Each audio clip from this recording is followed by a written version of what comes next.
Hello, and welcome to the American Songbook Association's Sunday Sessions series.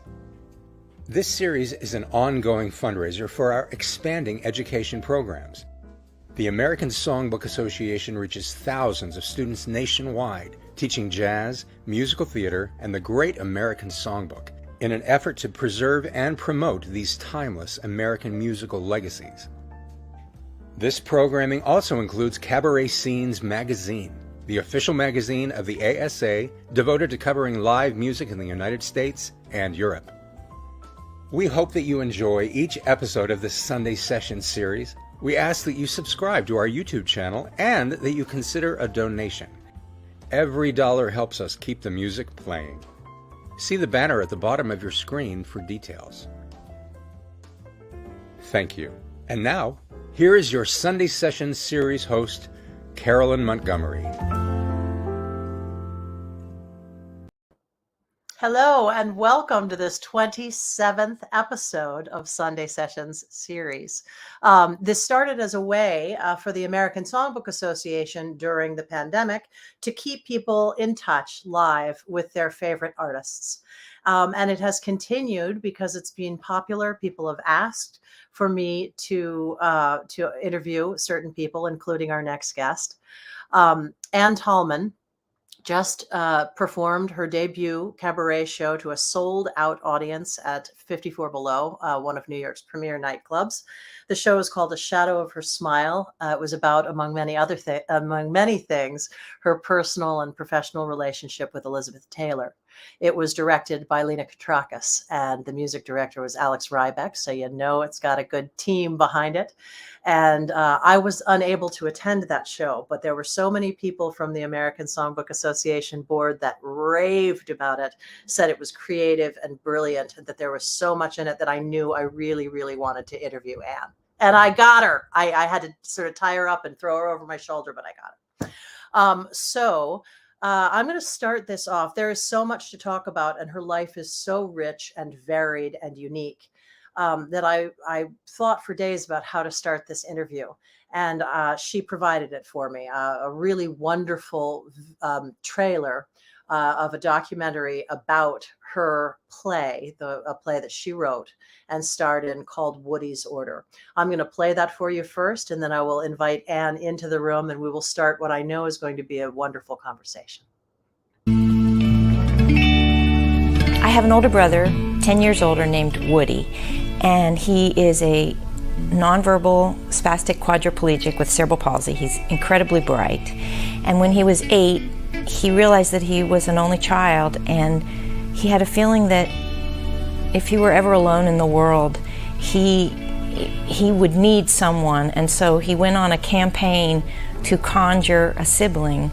So he would touch my mother's tummy and my father's lap, and he would wave his hands like wands to convince them to make another baby. And when I was born, back then, they would take a Polaroid of you at the hospital, and my mother wrote Woody's Order, ! on the picture of me on the day I was born.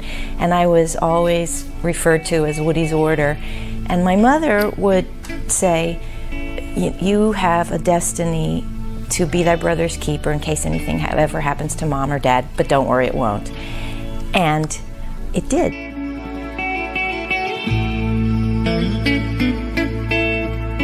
I now have 509 pages of family stories, and I thought it was a book, and then I realized it's probably about 5 solo shows, and so this is the first one.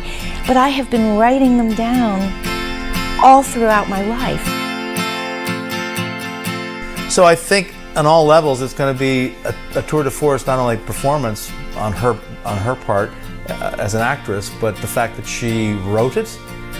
It's a testament to not only Annie, but her parents and certainly her brother, Woody, and people in Annie's life. There are very funny moments, and there are enlightening moments, and there are sad moments. I think it's great because she's the only one here, and I'm hoping that the audience will walk away thinking that they've just seen, like, a dozen characters.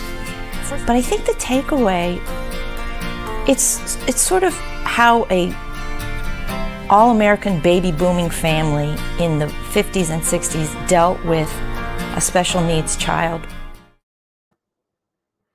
Wow, I did have the opportunity to see that whole play, and it is extraordinary. If you get a chance to see Ann Talman in Woody's Order, I suggest that you run to the theater. And without further ado, I'd like to introduce Ann Talman.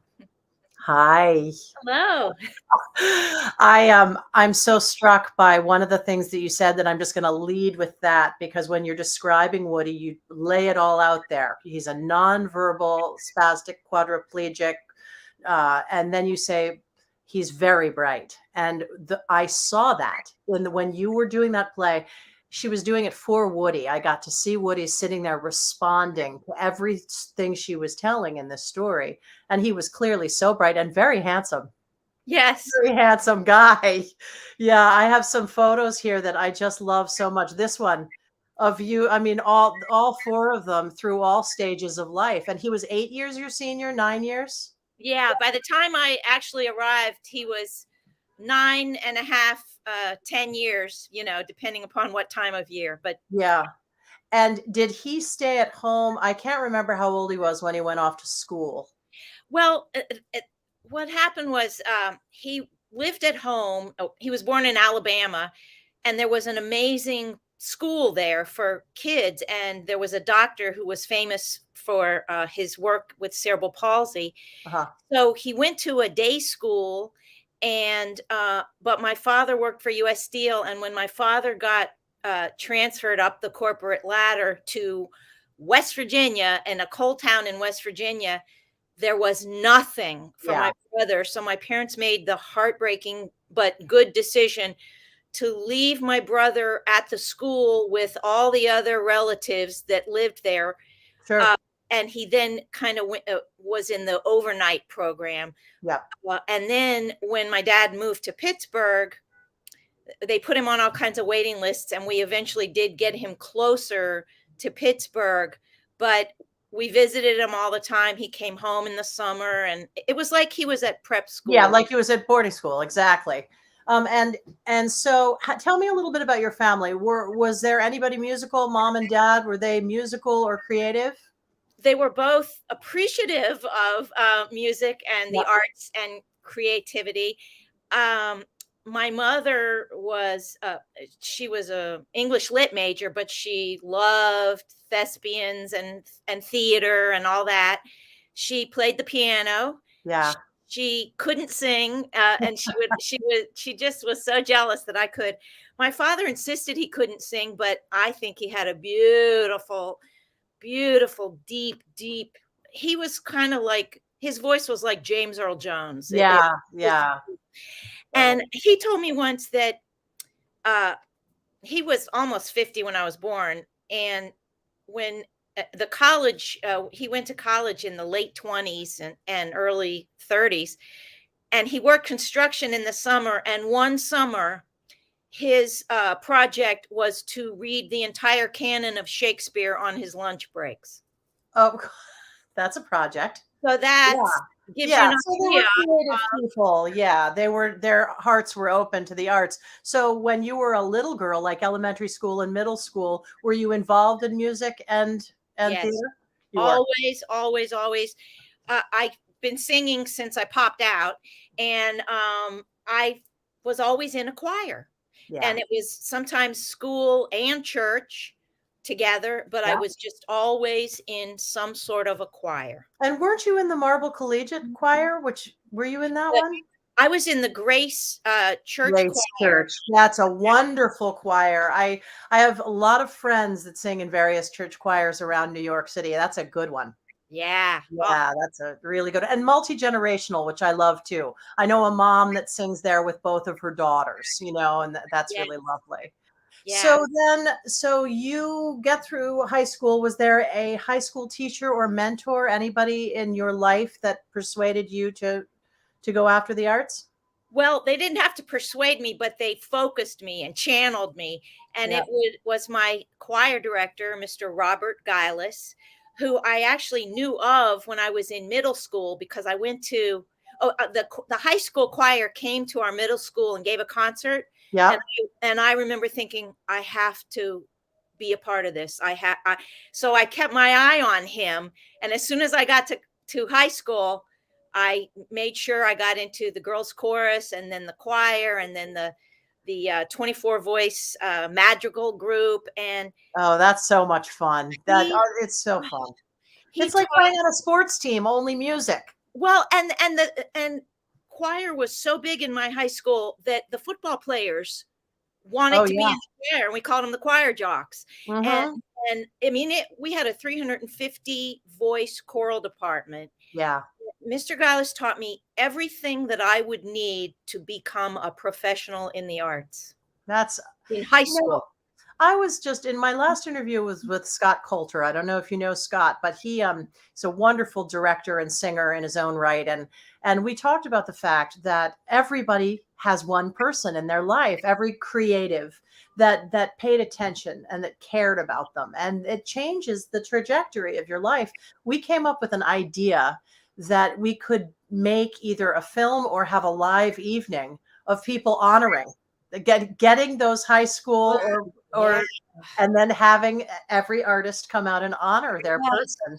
Oh Can my you goodness. imagine what a lovely night that would be? That would be so great. And do it while they're still alive. Yes, that's the thing. That's the thing. I mean, none of us are Yeah. getting any younger, so but I just love that idea. I had to take my glasses off because I'm using natural light today, and there's a glare. I'm seeing a glare. So Well, Mr. Giles was so beloved by so many that we started doing choir reunions to honor him. oh, In that's 2012, we started choir reunions from our high school years in the 70s and 80s. that's So lovely.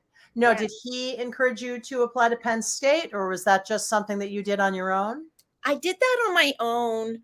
I really probably didn't even need to go to a college. I really, a conservatory would have been fine. Mhm.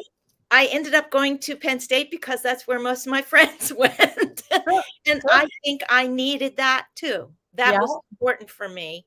My best friend was my roommate, but I knew that they had a good arts department. Right. And so, uh, So you went to Penn State and you had a good experience there. That's wonderful. And then some from Penn State, where? What was the next step? the week after I graduated, I moved to New York City, having never been there before. My dad drove me in the pouring rain, and Uh, I knew, I was focused. I had ordered a New York phone book, Yeah. figured out where I was going to live, at the Allerton House for Women. My dad said, "Well, what about the Barbizon?" And I said, "Oh, that's too Ruby Keeler."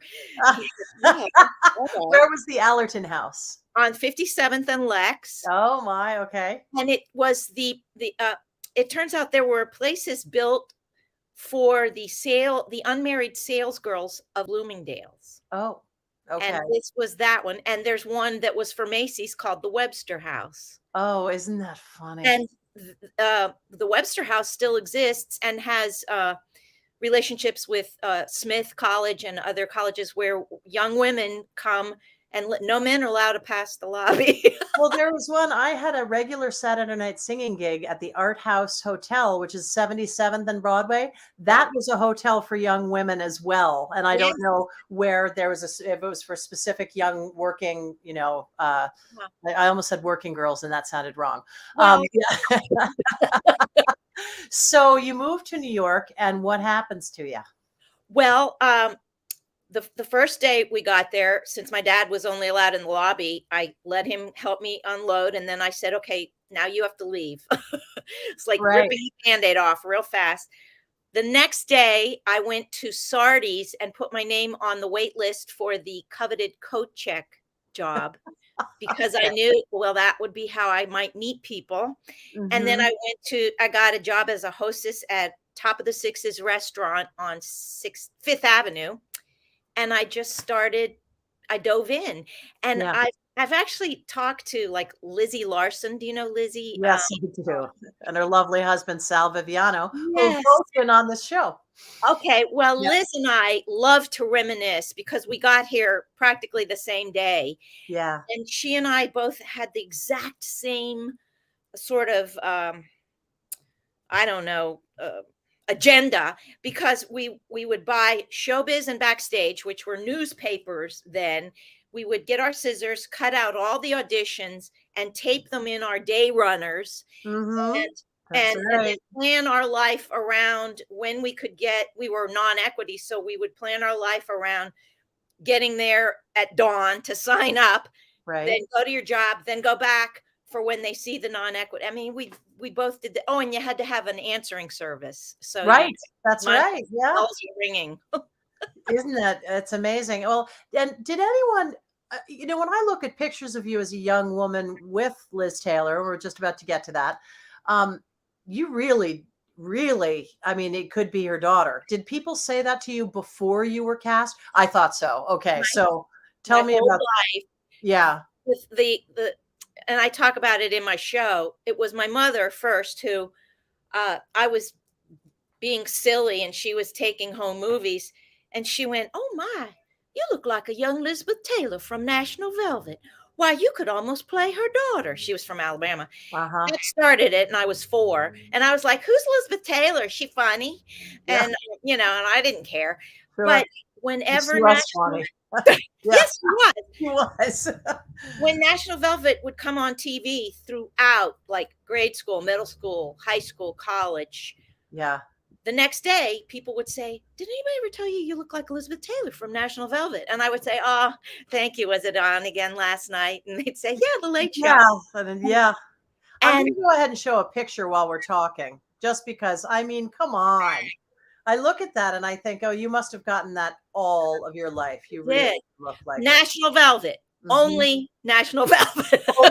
Of course. That's And exactly. she was 12. Yeah. And the moment I met Elizabeth, and by the way, she liked being called Elizabeth. She liked being called preferred to be Elizabeth. called Okay. Elizabeth. And Yeah. every time I hear the Liz word, I think, "Oh, sorry, I'll tell them." Yeah. Tell them. I wonder how that started. People must love to give people nicknames that they don't know, because it Yeah. happens all the time. Yeah. Well, yeah. So, but the moment I met her at the first read through, and I talk about this in the show too, Mhm. she came up to me and she gave me a huge hug, kissed my cheek, and then whispered in my ear, "Oh my God, I feel like I'm looking at myself from National Velvet." Yeah. And I said, "Oh, thank you. I never heard that before." Yeah. Well, and I'm sure Elizabeth, I have no idea if Elizabeth ever wanted to be a mom, but you're probably as close as Oh, not to that. she was a wonderful mom. She Mhm. had she gave birth to 3 children, and then she adopted a child as well. Right. That's She right. was A very terrific mom. she loved being a mom. And then I always feel like I was her extra. Her extra one. Did you get to know any of her children? Yeah, I did. Yeah. I Oh, was that's around nice. all of them. Yeah. Well, And I also, don't want to give away too much about your show, because I know her show is called The Shadow of Her Smile. I do have a clip from it, though, that I think I will play because it's fab and it doesn't give too much away. So let's do that, shall we? Oops, I'm on picture. See, I'm doing all my own tech ad. well, I'll tell you that she had a lot of stepchildren too, depending upon who she was Well, married to. But Kate Burton is as a dear friend, and at one point, Kate was one of her stepdaughters. Yes. Yeah. Yeah. Exactly. Well, here is a lovely, lovely clip from the show. There will be encore performances, which is so exciting because it means I get to see it. It's all, Yes. and that's happening on September 13th and September 14th at 54 Below, 7:00 show. Everybody needs to make their reservations right now. Let's get a glimpse. Why did I choose you? What did I see in you? I saw the heart you hide so well. I saw a quiet man who had a gentle way, a way that caught me in its glowing spell. The last time I spoke to Elizabeth was on the phone. Her health was failing and she was more isolated. She passed March 23rd, 2011. Friends and strangers reached out to me as if I had lost my own mother again. True to form, Elizabeth, not afraid to make fun of herself, even in death, arranged it so that her casket would arrive 10 minutes late to her own funeral.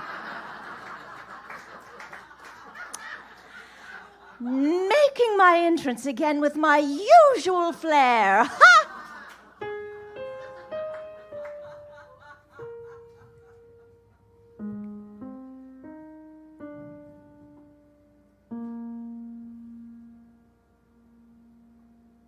Isn't it rich? Are we a pair? Me here at last on the ground, you in midair. Send in the clowns.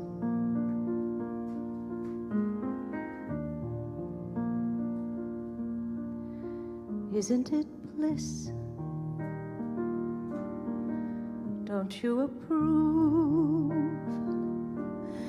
One who keeps tearing around, one who can't move.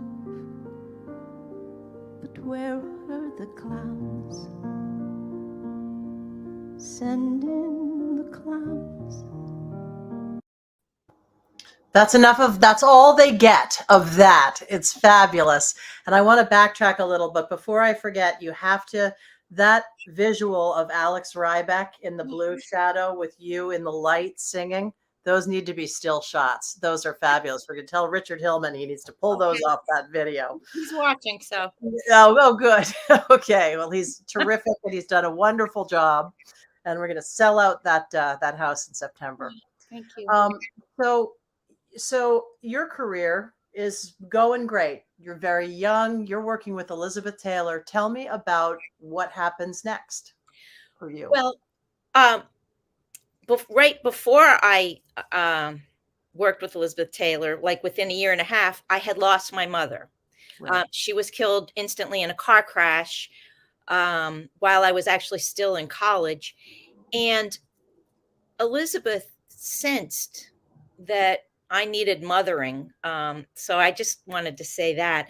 But then what happened was my father, who was older, he was born in 1910, unbeknownst to us yet, had the onset of Alzheimer's disease or dementia of the Alzheimer's type. And he was beginning to not be able to take care of his estate, my brother's estate properly. He was still capable of living alone, but as time went on, he was not. But he was so proud and so bright, he covered it up. He hid it. Yeah. And almost all at once, I discovered that he could no longer live alone. And I had to just drop everything and move back to Pittsburgh to care for him, to get him diagnosed properly and into the right facilities eventually. But I was also doing the same thing for my brother. Sure. And it became impossible really for a long period of time in the 80s and 90s for me to keep any kind of a career momentum. Right. I did the best I could, and I'd get a Broadway show and I'd do it, and then I'd disappear. Yeah. Yeah. You know, I look back and I couldn't have done it any differently, but Yeah. there's a way you can do everything. Well, and there was a poignant moment, as I mentioned to you before when we were speaking, in Woody's order, where I don't remember who it was. I think it was an agent that said to you, well, honey, when you get to your age, and you were 30. Yeah. And you're not a star. And you're not a People want star. And you were like, I'm 30 and this has been going on and I'm taking care of my father and my brother. And she was like, honey, nobody cares. Which is And that, yeah, I mean, it is a very, very tough business. So during that time, were you just so busy that you couldn't really think about it? Did you compartmentalize? How did you stay sane? well, I was exhausted all the time because at certain points I was living in LA, overseeing my father in Pittsburgh and my brother in Allentown, Pennsylvania. So there was like this triangle of plane rides, and I was exhausted all the time. And I was battling depression. Who wouldn't be depressed? But I had to come to a point where I realized, you know what? If I don't take care of myself, none of this is going to go well. Right. So I Yeah. had to take a chunk of time. And a dear friend, Peter McNichol, I don't know if you know him. He's a Mhm. wonderful actor. Yeah. He said to me, Annie, you've got to get some help. You have to get a therapist. And frankly, I think you need a psychiatrist and you need meds. But I started with a therapist, and then I eventually was diagnosed with severe clinical depression, and I had to take a few months where I just took care of myself. Yeah. And Well, I'll tell you, even though I think it's a very stark view to say that nobody cares, clearly there are people like Peter that do yes, deeply care, but you have to care about yourself. And the yeah, first step is well, therapy. you're no good to anybody. That's right. And my brother, my father was far enough along that he really wasn't aware of what was happening. But my brother was furious that I didn't spend Christmas with him or Thanksgiving that year. And I Yeah. just was like, Woody, you know what? You'll be okay. Yeah. I'm waving the white flag at this moment. Now, did you get married in there somewhere? Well, yeah. I knew there was. Um, yes, I had met a wonderful actor who's now my best friend, Bruce McVitie. We met in 1980 in a play. That's Woody, my I brother. know. I know. I love this. And that's at the wedding, right? Yes, I I got him out of love the that. wheelchair to dance. Oh, it's so great. And Bruce and I knew each other from 1980. We got married in 84. We were together for 10 years, but the marriage didn't survive all those things Sure. that I was dealing with. But he and Woody remained very, very close. Yeah. And then at one point, Bruce got a degree in nursing inspired by Woody, Wow. and is now a working actor and a registered nurse and my best friend. That's so great. That's so wonderful. And Woody, the thing is that I was thinking when I was thinking about you that Woody is very lucky in that there aren't a lot of people that would hang in the way that you have full bore. But in that you've also got this perspective and an experience that very few people have. So it's reciprocal. I can see how it works really clearly. And it's wonderful. And he's touched a lot of lives, Bruce, you, and I'm sure And more. my current husband, Charlie. And Yeah. when Woody passed away in 2018, Bruce was on my left, I was holding Woody, and Charlie was on my right. So there you go. It's amazing. And what was Woody's life expectation when he was born? What did people tell your parents? 12. His life expectancy was 12, and he lived to be almost 70. What do you attribute that to? My parents, Yeah. at the beginning, especially my parents, and the extraordinary care that they gave him, the fact that they lived in Birmingham, and Dr. Simpson, who was just so in tune with cerebral palsy. And then my brother's will to live his life to the fullest. Mm-hmm. Mm-hmm.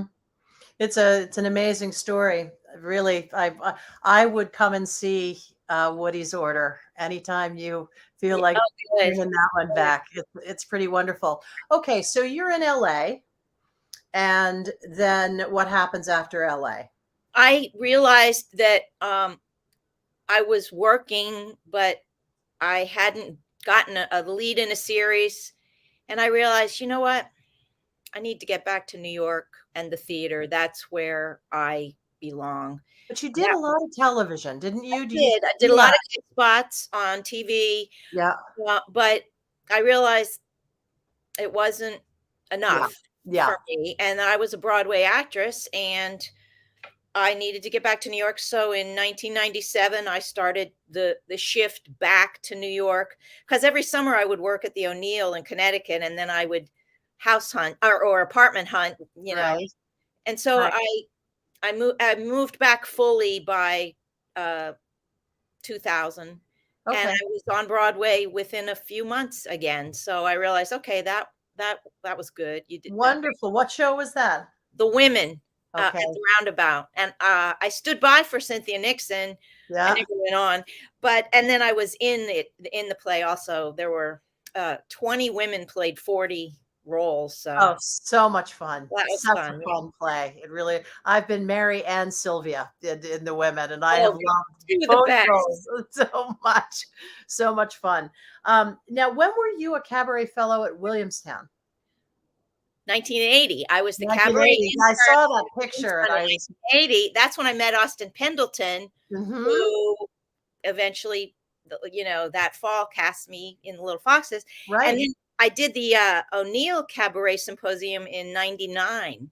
I did it in 98, so I just missed you. Oh, I know, but what a lovely experience that was, and all the people that we got to work with. Margaret Whiting, Julie Wilson, yes. it was just a magical, wonderful time and a great setting. It was terrific. So cabaret, when was the first time you did your first full-length cabaret show? Well, my one and only, after college was while we were doing Little Foxes back then in the summer of 1981. There were after show cabarets, so a lot of the people on Broadway would then go do a cabaret. Yeah, yeah. So I put together a cabaret, and I did it at what was called Paulson's, Mm-hmm. which was McGraw's, which Yeah. now is the Triad. Yeah.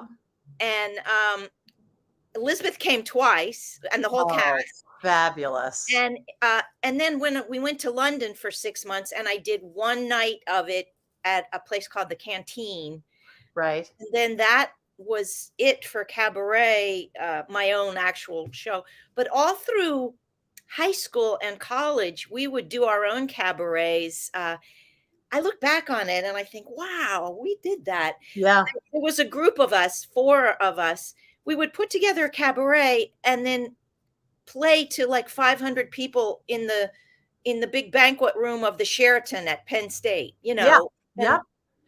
Absolutely. It's such a beautiful, flexible genre.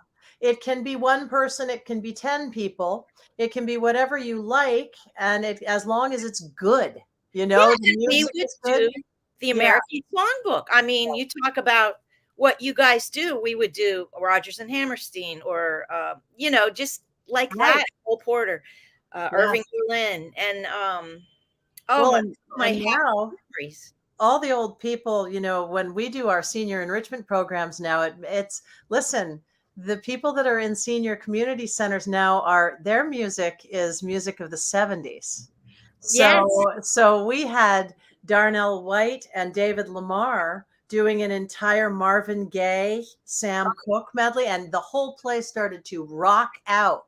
So the Great American Songbook is still being written, as far as I'm concerned. It's totally fluid and dynamic. Yeah, it really is. And I do hope that Shadow of Her Smile, if you so choose, goes to London, to Crazy Cox, maybe. I would love that. I would love I that. think that Elizabeth Taylor is you have a very unique perspective on Elizabeth Taylor, so that would be so fabulous. Okay, if you're just joining us, we're speaking to Ann Talman, and we are bouncing all over the decades. We really are, because so much has gone on in Ann's life. Well, let's get to, you move back to New York, and you are instantly in the Women. What happens after that? What happens to you after? By then my father had passed away. Right. And Woody was my focus of caregiving. And he was in a facility in Allentown, but he had been born in Alabama, and he begged me to move him back to a group home in Alabama so he could be near all of his cousins and our aunt and uncle for a while. So I did that. How did he communicate with you? Okay. Communicate? He was extremely bright and totally aware cognitively. Yep. And he could nod yes and shake no and make sounds. And he was very expressive with his face. Mm-hmm. But beyond that, technology, well, before computers, we would make word boards for Yes. him. Yeah. He could point to a picture or a word on the word board, and then you would extrapolate. Mm-hmm. It was always like Jeopardy or 20 questions, you know. Mm-hmm. And in 1982, the first talking computer was developed at Carnegie Mellon in Pittsburgh, where we lived. And he got the very first talking computer, which he activated with his head. Right. Right. Now they make them where they use your eye scanning. You can actually make it talk with your eyes, but he missed out on that. Yeah. So That's hard. computers, the talking computers, and because of when he was born, he was not able to read, because in the 50s they taught you how to read by sounding out the sound of words. Mm-hmm. They didn't really know how to teach people like Woody how to read. And now kids like Woody go to college. Yeah. But Woody didn't go that route, which broke my heart. But I'm sure. And it seemed like you guys had such a close relationship in the play. What was profound for me was the fact that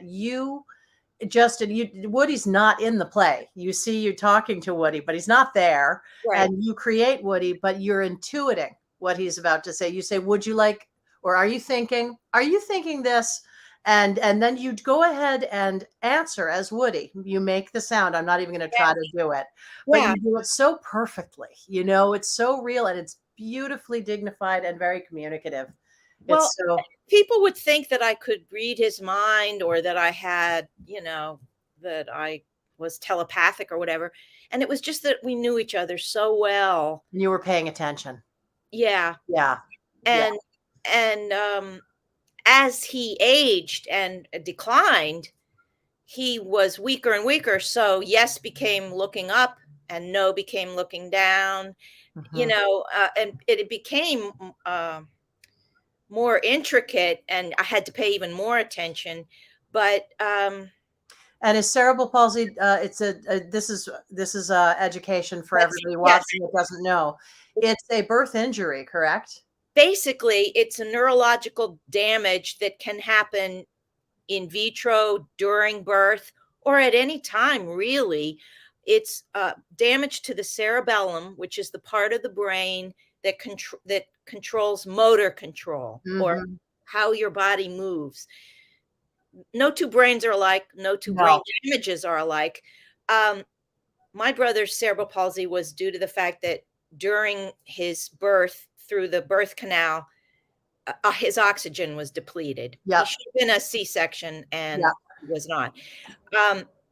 But to be honest, a child can have an accident and damage that part of the brain, and basically end up just like that, just like Yes. cerebral palsy. But at that point, it's called a traumatic brain injury. Mhm. But basically, that's Same what it thing. is. It's not genetic. It's not hereditary. It's an accident. And so what made it become degenerative? Just the natural aging process when he was Yes. getting weaker? Yes, and because cerebral palsy affects the body the way it does, you tend to be very rigid. You're spastic, like when they say spazzing out or spasms. Right. He didn't have spasms the way some kids do or people do, but you're very tight. Yes. And then the other issues that go with cerebral palsy usually are the lungs. Eating can be difficult, therefore aspirating can become a problem, and pneumonia. Yeah. Wow. And you had all of this sort of, I mean, you were Woody's sister and caregiver, and number one line of support, which must have informed, I mean, it obviously also interrupted your career quite a bit. Yeah, and he and I had a pact which was whenever he had to be in the hospital for any reason, I had to get there. Okay. Because I had to communicate for him. People in hospitals don't know how to deal with someone like Woody. And if I couldn't get there fast, he couldn't communicate. They didn't know how to feed him. I mean, it's amazing in this day and age that someone like my brother can leave them absolutely clueless. It is amazing. And so I kept my word, but now I look back and I realize that was always just right there. Everything I did, I remember I would create escape plans of, okay, well, now if Woody needs me while I'm doing this, here's what I'll do, and he would sometimes have like a GI bleed or something, and I would have to get there within hours. Yeah. And did you ever have to leave a job because of it? Did you ever have to? You did. I actually never had to leave a job. No. That's great. Yeah. That's just luck of the draw, I'm sure. And I know that you have worked, and you and Woody worked together at some programs for kids that are differently abled in that way. Have you ever, I mean, the thing is that there are people that want to be informed. They're not. Have you ever thought of doing any kind of a show specifically to inform people about differently abled? I'm not sure what I'm asking, except you've got this wealth of knowledge, and I think it's very interesting. Well, one thing that came to my mind looking at what you guys do and the banner on the bottom and how to donate and stuff, I was wondering, are kids with special needs involved in the programs that you take to the schools?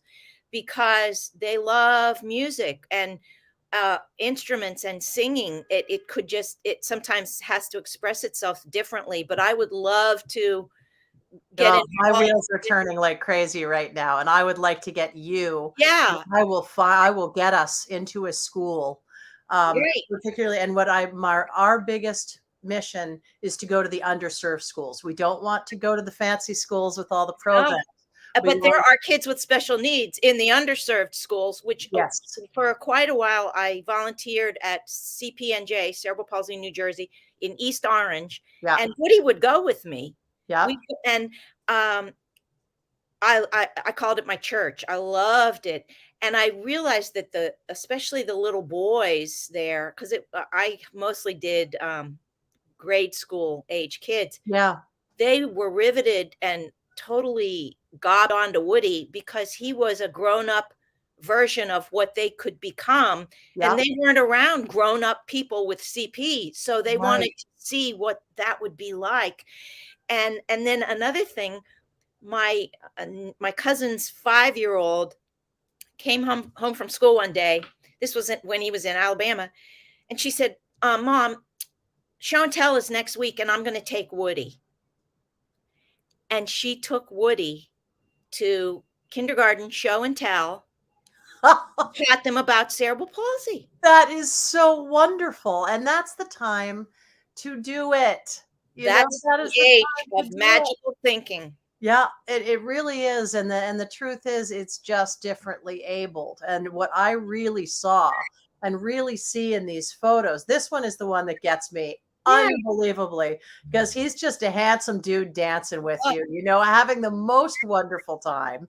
Well, Elizabeth, she was like, your brother is gorgeous. Yeah, he is gorgeous. And he's Randy. He's Randy. Well, I just did a thing with Ashton Kutcher's brother, Michael, who is his twin with cerebral palsy. Okay. And he has come up with my favorite new word, which is diffability. Diffability. I remember. That's why I was saying differently abled, because I read that in the promo, and I really think maybe we'll get, what is his name? Michael Kush. Michael. Yeah, maybe Michael, and I could make the rounds of the ASA. Oh man, schools. I have a program. Friend whose son has cerebral palsy. He's a little bit more verbal. And he loves to sing. He's in a choir. He loves music. So, it's an area where we could really probably do some real good. And that makes me very happy. But with the time that we have left, I would like to talk about Ann Talman, who is on her own becoming, this is another moment. And the overarching theme of all of this, when I've been watching old videos, new videos, pictures of you with Elizabeth Taylor, pictures of you and Woody when you were 3, and that you've had a series of, this is my moment. And there have been a lot of them. And I think that you have some to come, actually. So what do you want to do now? Are you still writing? What are you thinking about? I'm writing. I'll be getting ready for my encore at 54 Below. I'm writing all the stories that I kind of mentioned in that trailer, I'm putting together in a book. Good. Which will go through and including the end of Woody's life, and it's Woody's order. And I work on that every day. I'm studying all the time. One of the things that I wanted to say to the kids, if kids are watching, they from are schools that you work with. In Pittsburgh, Mr. Rogers used to always say, look for the helpers, because his mother said that. And I say, look for your mentors. Mm-hmm. You can go through your life and have many mentors, and they can change. They can always be your friends. But I think it's just so important to look for people who will help you as a mentor, and then be a mentor to someone else. I make it part of my life to be a mentor to people in their 20s. Because also it keeps me young. Sure. Yeah, no, absolutely. But I just think that, and then, so I study. I will study. And during the pandemic, didn't you say that you schooled yourself in the ways of music theory? And I created my own grad school program, because when my mother died, I knew I could not go to grad school because I took over her role with my brother. And then another thing is, read biographies of people that you admire, especially if they are in the field that you want to be in, because you learn so much from reading biographies or autobiographies about how people have lived their life. Mm-hmm. Have you read, I just read Rosemary Clooney's Girl Singer. Have you read that? No, but it's good. It's wonderful. And so, yes, I agree. And boy, the old adage, you are never too old to learn, is never been more true. I do have some questions from the kids. I have to put on my glary glasses. Okay. To ask, because they did ask a few things. One, do you have, or do you want, do you have kids? Which I know you do not have a child. Did you ever want to have a kid? Yeah, sure. And I always knew that I would have been a really good mom. Yeah, no doubt. But the way the things were in my life, I couldn't. You were a little busy. Yeah. But I love being Auntie Annie. And during the 90s, when my friends were all raising their kids, I was Auntie Annie, and I helped out a lot, and I loved every minute of it. And now I'm my husband Charlie has 2 daughters from his first marriage, and one has a daughter. So that's nice. Bonus grandma. Yeah. And she calls me Granny Annie, and I love it. I love kids. I will say the uncles and aunts in my 17-year-old's life are very important to him. Really important. I mean, when I said, and he has wonderful uncles and aunts by blood, but he also has chosen family. Yeah. And they're so important. They informed his life in a big way. Here's a question. Do you have a pet? During COVID, I rescued 2 cats. Okay. One was a senior cat. Good for you. I rescued her right at lockdown. She was 12 and a half. So now she's 14 and a half. She's probably 15. Mm-hmm. And then a year ago right now, I rescued a 4-year-old cat. And I love them. Oh gosh, during the pandemic, they got us through, didn't they? Yeah. And rescues went through the roof. People, I know. What I'm really glad about, though, is what I was worried, because I ran a free veterinary clinic through my church. I had vets that would come in and give free care. The two things that people can't afford are dental care and pet care. And this whole, well, if you can't afford a pet, don't get one. That's ridiculous. Everybody, pets are really good for quality of life, and we would do dentistries and things like that for pets. But I was worried that we were going to see all the pets return to the shelters after life got back to. I worried about that, but it hasn't happened. Yeah, no, it has not. Yeah. And when I look at the people in Ukraine who are taking their pets with them when they flee, I'm like, oh. Yeah, that is just unbelievable. Yeah. So yes, I love my pets. Good. Excellent. And we got the favorite teacher, who is your choir And Woody teacher. always had a pet. Woody always had a dog. Did he really? What kind of dog did Woody have? He had a Cocker Spaniel named Buffy, and then we both had a beagle named Bucko after the Pirates. And he loved dogs. Yeah, me too. Here's an interesting one. Are you afraid of anything? I would have to say that at this point in my life, the only thing that I think I'm afraid of is being afraid. I try not to be afraid. I try, because so often fear is because you don't know enough about something. Like, the more I educate myself on something, the more that fear goes away.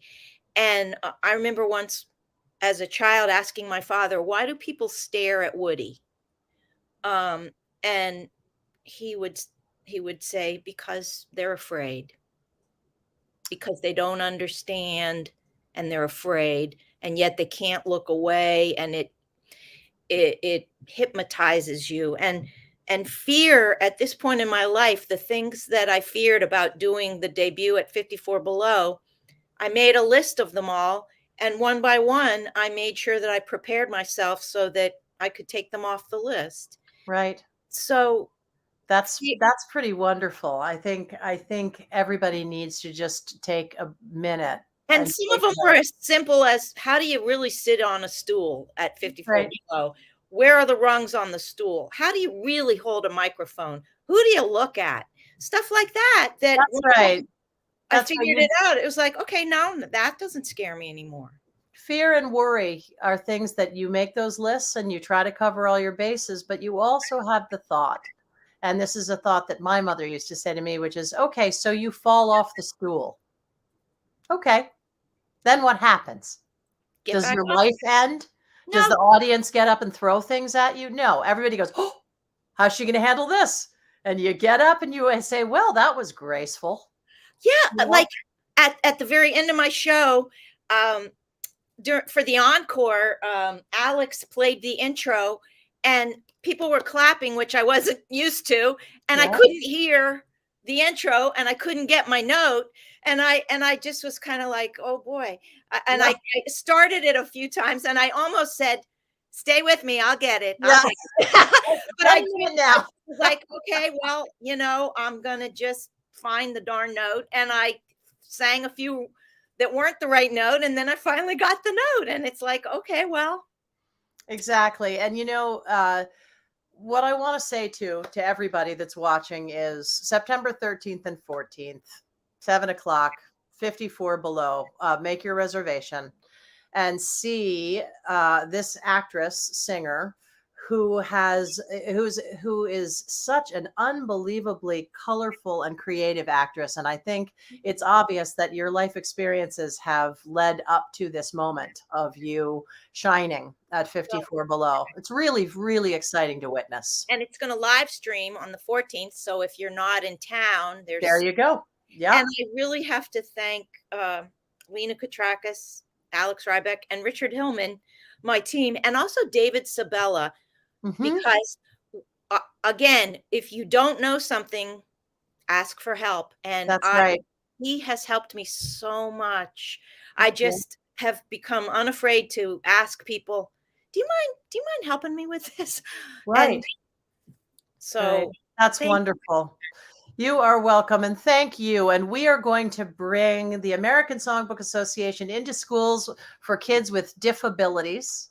And Good. we're going to see you at 54 Below. Thank you so much, Anne, for being with us today. Thank you. Bye.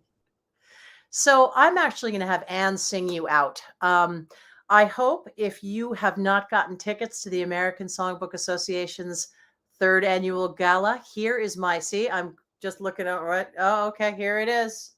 Make your reservations now. We're celebrating Stephen Schwartz with the Lifetime Achievement Award. And after this wonderful hour, which went by, it felt like about 3 minutes to me. As I said, my takeaway is that life is a series of wonderful moments. And there are no make or break moments. There are just good moments. And Ann Talman's show will show you some beautiful moments in her life. And here she is to sing you out. Thanks so much for being here for this 27th episode of the Sunday Sessions series, which is very sibilant. Say it very fast. I'm Carolyn Montgomery, and I'm very grateful to have you here. Thank you. Called. I got the job. Just once in a lifetime, there's one special moment, one wonderful moment when fate takes your hand. The first read-through was January 20th, 1981, and that was the moment, my once in a lifetime, when I can explore a new and exciting land. I called my dad. Dad, I got it. But wait, guess who's playing my mother? Elizabeth Taylor. For once in my lifetime, I feel like a giant. I soar like an eagle, as though I had wings. For this is my moment, my destiny calls me. And though it may be just once in my lifetime, I'm gonna do great things. Just once in my lifetime, I feel like a giant. I soar as though I had wings. For this is my moment, my destiny calls me. And though it may be just once in